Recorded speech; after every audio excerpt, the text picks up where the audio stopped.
China responded to a recent challenge from the U.S. Navy with the deployment of missiles purpose-built to sink aircraft carriers, while increasingly hot rhetoric from Beijing suggests that the U.S.'s will to fight can be broken.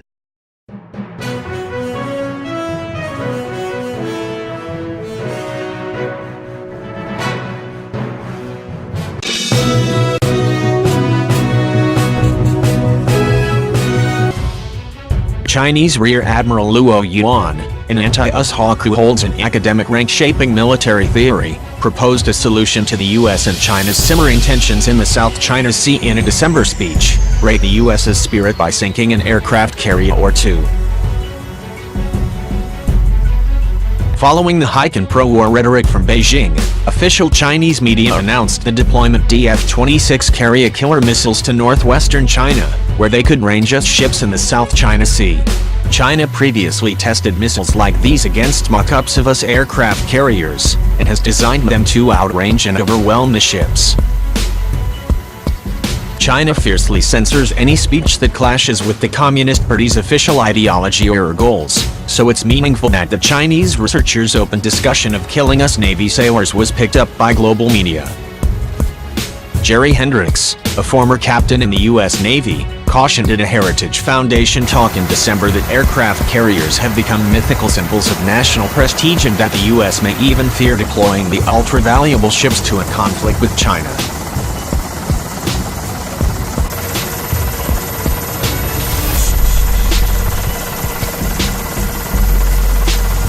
There is, unfortunately, the heavy potential of conflict coming, but the nation is not ready for heavy battle damage to its Navy and specifically not to its aircraft carriers, said Hendricks. But the U.S. has lost aircraft carriers before, and remained in the fight. A great power war China won't win.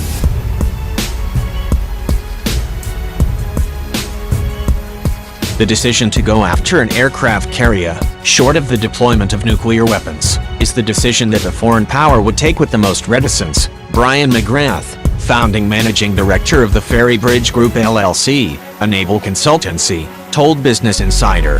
The other guy knows that if that is their target, the wrath of God will come down on them.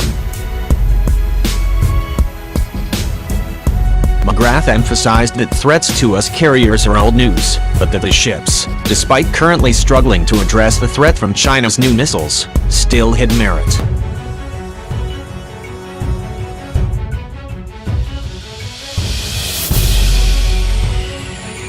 I would have been more surprised if we had seen former Chinese Rear Admiral say, "The fact that we're building aircraft carriers is one of the dumbest moves of the 21st century given the Americans will wax them in the first 3 days of combat," said McGrath, dismissing Luo's comments as bogus scare tactics.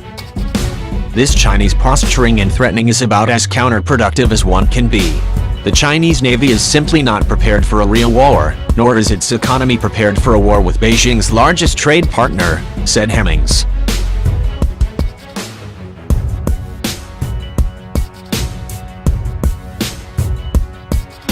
While China's Navy has surpassed the U.S.'s in ship count, and its military may one day surpass the U.S. in absolute might, that day has not yet come. China's generals openly discuss their greatest weaknesses and experience in combat. China may find it useful for domestic consumption or to garner media attention to discuss sinking US ships and carriers, but McGrath said he doubts China's military is really considering such a bold move. If China sinks a carrier, that would unleash the beast. I'm talking about the real major power war, he said.